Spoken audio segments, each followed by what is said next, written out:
pour, voilà, comme je vous ai dit tout à l'heure, le peuple autrichien, le peuple guadeloupéen, le peuple australien en particulier, parce que vraiment, les camps de concentration, ça existe maintenant, voilà, enfin, ça existe depuis longtemps, hein, avec les Ouïghours et tout ça, mais maintenant, voilà, c'est pour tout le monde la même pensée. Donc voilà, donc il va vous expliquer ça, Philippe et Guy. Après, là, il va y avoir une prise de parole pour l'Australie en particulier. Voilà, il va y avoir une prise de parole et on va mettre l'hymne national, juste l'instrumental australien, le français, et on va repartir sur un truc un peu plus action avec un truc guadeloupéen. Voilà.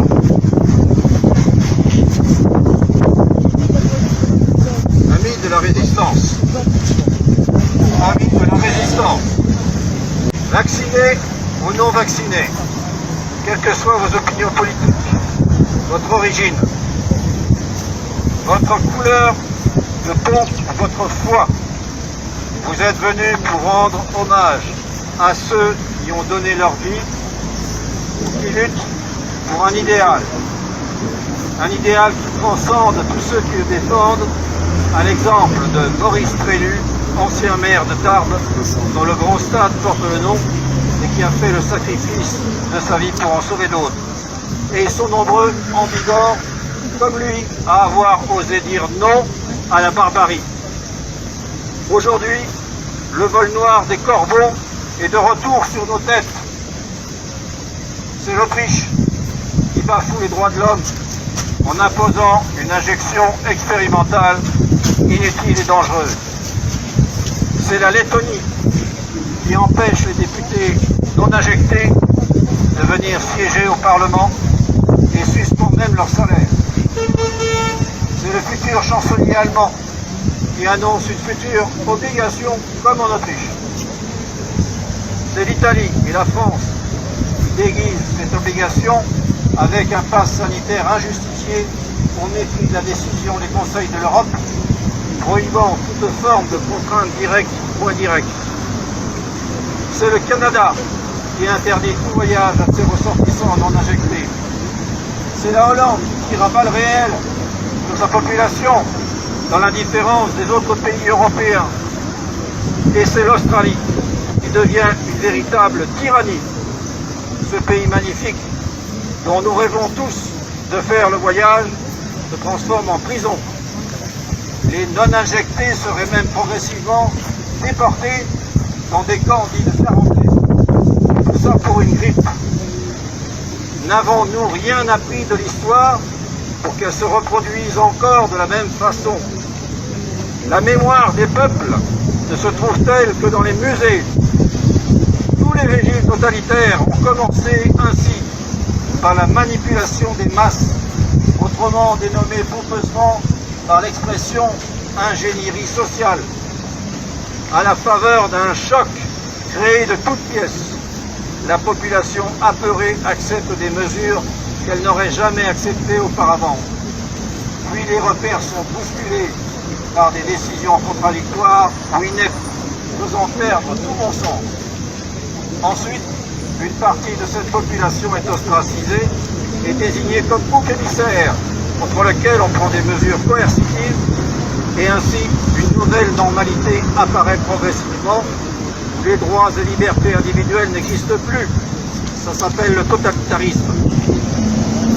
Écoutez les dernières déclarations de certains politiciens qui parlent des non-injectés comme des failles dans la société, ou d'une chaîne de télévision qui titre « Comment s'en débarrasser ?» Des chroniqueurs pourraient envoyer des brigades à domicile pour agir en force, ou encore cet autre ministre allemand qui déclarait que les gens seraient bientôt vaccinés, guéris ou morts.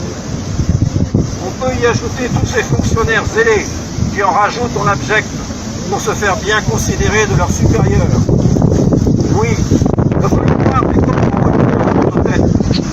Et c'est pour s'opposer au retour de l'arbitraire et de la barbarie que nous sommes rassemblés aujourd'hui dans ce lieu, pour envoyer un signal fort et déclarer à l'instar de Gandalf dans Le Seigneur des Anneaux, vous ne passerez pas, ni en Europe, où les peuples se soulèvent, ni au Canada, qui lutte bravement ni en Australie, où des dizaines de milliers de manifestants remplissent les rues des principales cités fondées par des hommes et femmes épris de liberté. Soyons solidaires avec eux, particulièrement cette journée pour l'Australie. Soyons unis entre nous et montrons ainsi notre détermination pacifiste à faire triompher la lumière sur les ténèbres, la vérité sur le mensonge et la vraie science sur le charlatanisme. Notre combat se situe contre un nouvel ordre mondial imposé. Il est donc légitime, juste et nécessaire. N'oublions pas que le mal ne progresse que par l'inaction des gens de bien. L'avenir de nos pays, de nos familles et de nos enfants, ici et maintenant, pour le respect de cet homme. On avait dit de devoir sacrer des peuples. Vive la France, Réponse Australia Fair, et vive la liberté. Bravo. Vive la liberté! Liberté!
cris sourds du pays qu'on enchaîne.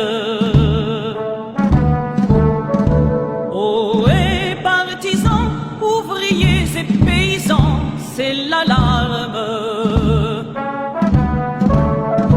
Ce soir, l'ennemi connaîtra le prix du sang et des larmes. Montez de la mine, descendez des collines, camarades. Sortez de la paille, les fusils, la mitraille, les grenades. Oh, et les tueurs à la balle et au couteau, tuez vite. Oh, et saboteur, attention à ton fardeau, dynamite. C'est nous qui brisons les barreaux des prisons pour nos frères. La haine à nos trousses et la faim qui nous pousse la misère.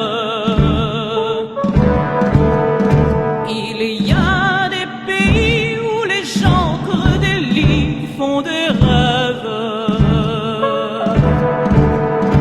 Ici, nous vois-tu, nous on marche et nous on tue, nous on crève. Ici, chacun sait ce qu'il veut, ce qu'il fait quand il passe. Ami, si tu tombes, un ami sort de l'ombre à ta place. Demain, du sang noir séchera au grand soleil sur les routes. Chantez, compagnons, dans la nuit, la liberté nous écoute. Amis, entends-tu les cris sourds du pays qu'on enchaîne? Amis, entends-tu le vol noir des corbeaux sur nos plaines?